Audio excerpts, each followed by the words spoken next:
Moving to West Asia, Israel continues to aerial campaign against Syria. The Israeli military said it conducted more than 350 strikes on strategic military targets in Syria over the past 48 hours. Now, the targets included 15 naval vessels, anti-aircraft barriers, and manufacturing sites in several cities. The Israeli military released several videos it claimed showed strike on Syria, including the port of Latakia. IDF said it has destroyed over 80% of President Bashar al-Assad's military, ensuring that they do not fall into wrong hands. Israeli Prime Minister Benjamin Netanyahu said Jerusalem wants relations with the new regime in Syria, but warned that the country's forces would respond forcefully if the rebels permit Iran to re-establish itself in Syria.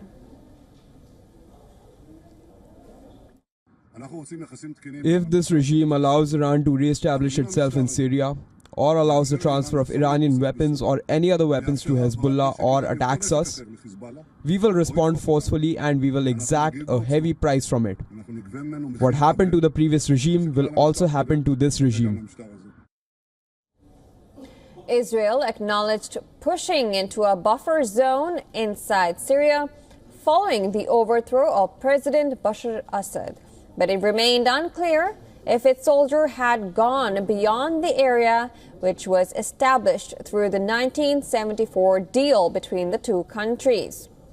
Jerusalem, however, has denied advancing on Damascus. Meanwhile, the United Nations has cleared that it is against any violation of the territorial integrity of Syria. We're against these types of attacks. I think this is a turning point for Syria. It should not be used by its neighbors to encroach on the territory of Syria. Mohammed al-Bashir announced on Tuesday that he was taking charge of the country as caretaker prime minister. In a brief address on state television, al-Bashir said that he would lead the caretaker government until March 1st. He ran the rebel-led Salvation government before the 12-day lightning offensive swept into Damascus. The caretaker prime minister held a meeting with his government and later in the day told Al Jazeera that his country needed peace and stability after nearly 14 years of war. Abu Muhammad al-Golani, who is the leader of the rebels, said Syria isn't ready for another war, adding that the people are exhausted from the conflicts. Meanwhile, rebels said that they had taken the eastern city of Deir ez-Zor, while Syrian Observatory for Human Rights has confirmed Kurdish forces have withdrawn.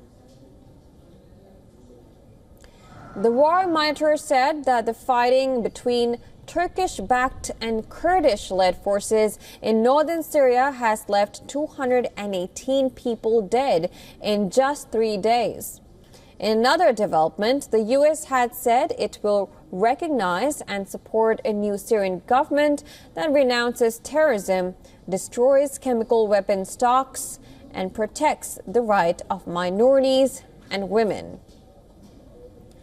This after U.S. Secretary of State Antony Blinken spoke about the situation in Syria with counterparts from Jordan, the United Arab Emirates, Qatar, and Egypt.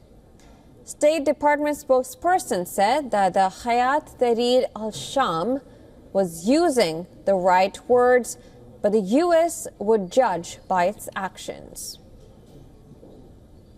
However, the country has maintained that it doesn't want to give ISIS an opportunity to exploit what's going on in Syria.